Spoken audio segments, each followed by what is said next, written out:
Lietuvos nepriklausomybės atkūrimo dienos proga kalbinu pirmąjį Plungės rajono savivaldybės tarybos pirmininką gerbiamą Gintarą Morkį. Prisiminkite, prašau, 1990 metus. Jūs buvote išrinktas Laisvos Lietuvos rinkimuose ir tapote savivaldybės tarybos pirmininko. Iš tikrųjų, tai yra pareigos atitinkančios dabartinio mero pareigas. O tai reiškia, kad jūs buvote pirmasis vadovas, Plungės vadovas atkurtoje Lietuvoje. Tai prašau prisiminkite, kaip jums viskas atrodė, kaip sekėsi. Iš tikrųjų, mes džiaugiamės, kad dabar esame laisvi, kad mes galime taip tvarkyti savo šalyje, lietuviai tiesiog, kad buvo visiems didelis džiaugsmas. Manau, tas pats džiaugsmas buvo ir jums.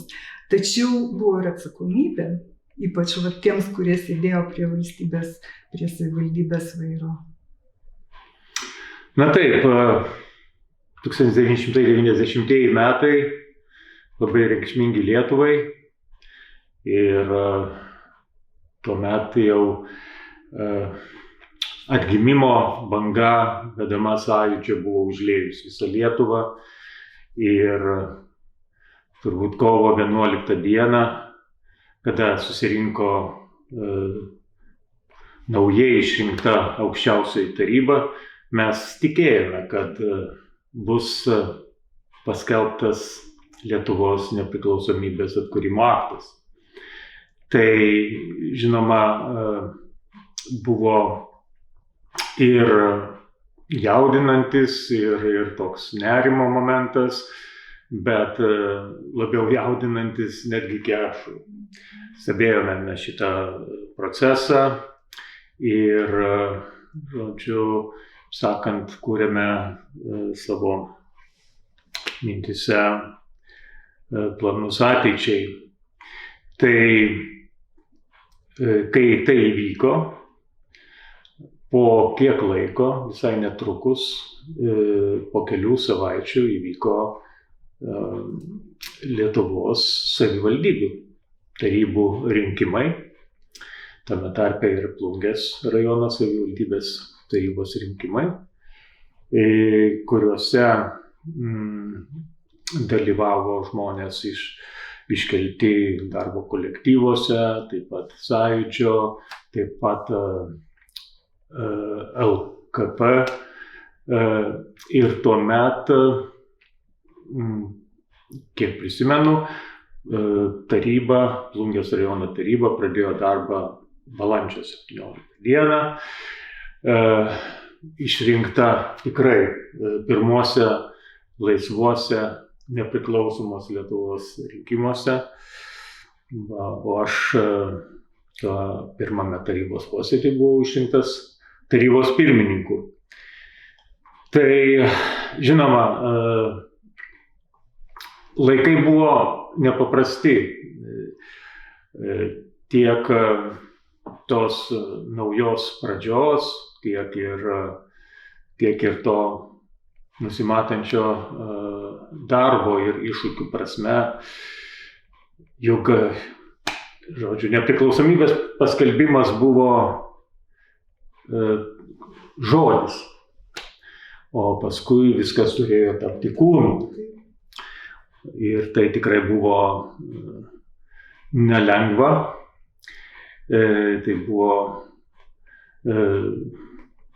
reikalas tikrai pareikalavęs daug darbo ir aukų, prisiminus sausio 13 dienos aukas, prisiminus medininkų aukas.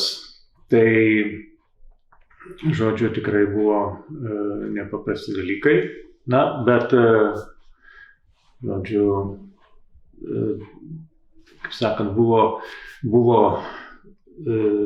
gauti įgaliojimai ir reikėjo atlikti tą darbą bet kuriomis aplinkybėmis. Žinoma, kada labai netrukus po rinkimų, po kovo mėnesį atsirado nerimo dėl Sovietų Sąjungos Lietuvai paskelbtos blokados, kuri įvyko dėl nepriklausomybės akto paskelbimo.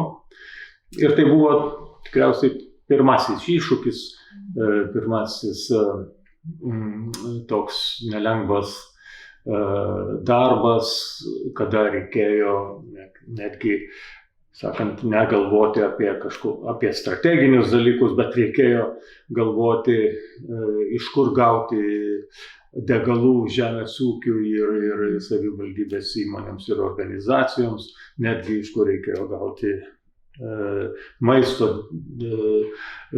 druskos ir cukraus. Netgi šitai. Tai tokia buvo pradžia, bet pradžios visada yra sunkios. Nuo ko savivaldybėje pradėjote? Ką reikėjo galbūt pakeisti? Na, kaip sakant, sakiau, tomis aplinkybėmis, kurios buvo tokios labai nedraugiškos iš Sovietų Sąjungos pusės, tai buvo tikrai niekas mūsų nepripažino, ta prasme, Sovietų Sąjunga nepripažino mūsų nepriklausomybės ir pasaulis nepripažino mūsų nepriklausomybės, o visa Lietuva buvo pilna rusų kariuomenės.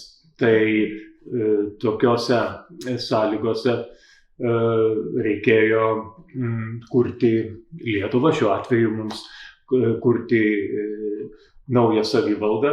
Žinoma, reikėjo perorganizuoti ir savivaldos institucijas, organizacijas pagal tuomet priimamus įstatymus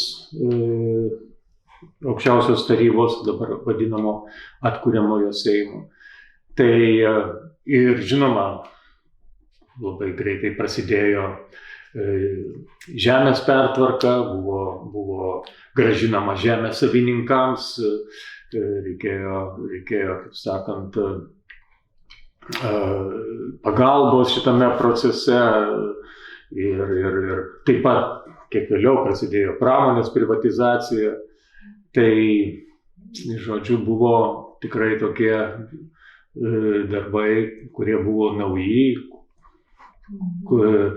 kuriems daryti niekas neturėjo patyrimo. Tai, žinoma, kaip sakant, o planuose buvo visokių dalykų ir per tą pirmąjį 5 metų laikotarpį pavyko šitą realizuoti. Žinot, labiausiai,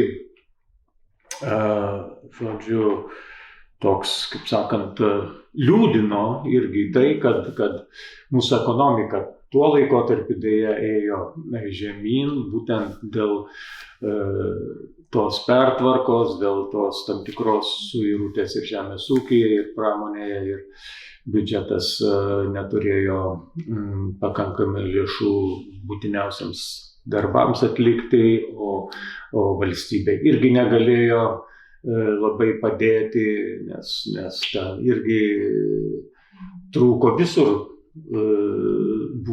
buvo pertvarka, reformos ir panašiai, o šitie dalykai tuo momentu jie visuomet turi ir neigiamų, tuo momentu trumpuoju laikotarpiu neigiamų pasiekmių. Ilguoju laikotarpiu, žinoma, yra perspektyva ir po kažkiek laiko pasirodo rezultatai, kaip ir šiuo atveju tiek valstybės mastu, tiek Plungės mastu per trejetą jau Sudiškių dešimtmečių rezultatai yra akivaizdus ir džiuginantis. Be abejo. O kas jums asmeniškai buvo sunkiausia kaip vadovui? Kas jūs palaikė tuo metu? Na, žinote, kaip sakant, sunkiausia buvo ta visa tokia aplinka, žinoma, kuri ta išorinė tokia aplinka buvo nelengva, kaip minėjau, ir politinė, tas sovietinis spaudimas, kaip minėjau, kariuomenė buvo čia, sakysime, ta kariuomenė ypač buvo suįžūlėjusi po sausio 13. Ta kariuomenė buvo ypač suįžūlėjusi 91 rugpjūtyje po pučo Maskvoje. Ir, sakysime, prisimenu, garnizono vadas kitą dieną po pučo atėjo pas mane ir sako, kad mes įvedam tiesioginį valdymą, kaip sakant, rajone ir mieste ir gatvėse ir kiemuose. Tai, žinoma, aš nepasidaviau tom nesąmonėm ir po keletos dienų tas pats pučas žlugo Maskvoje.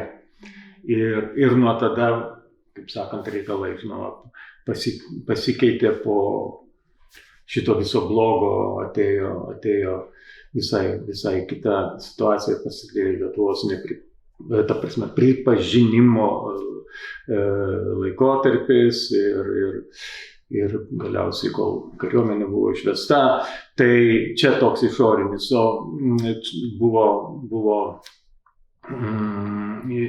spaudimas ir, žinoma, kaip sakant, atlaikyti taip palaikė įsitikinimas, tikėjimas, kad mes Lietuva daro viską teisingai ir niekas čia, kaip sakant, nieko mums dabar diktuoti jau neturi teisės.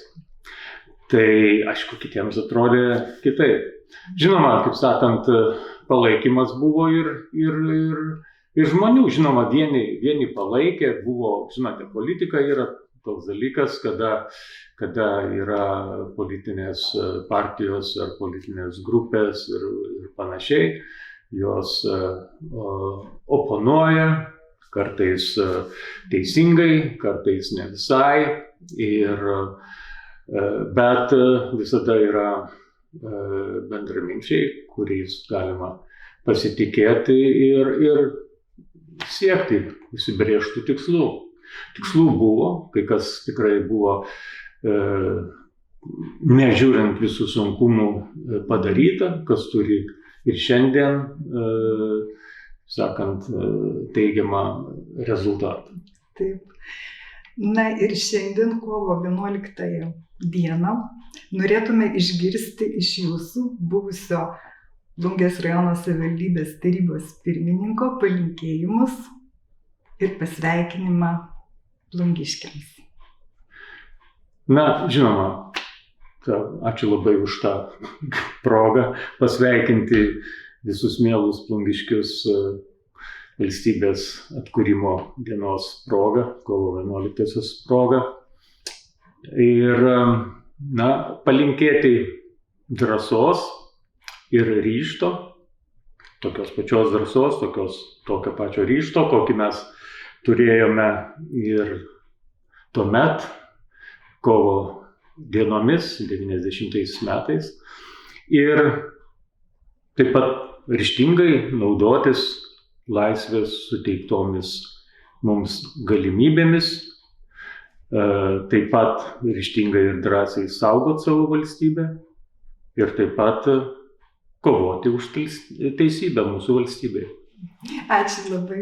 Nu, tai ačiū Jums. Ačiū.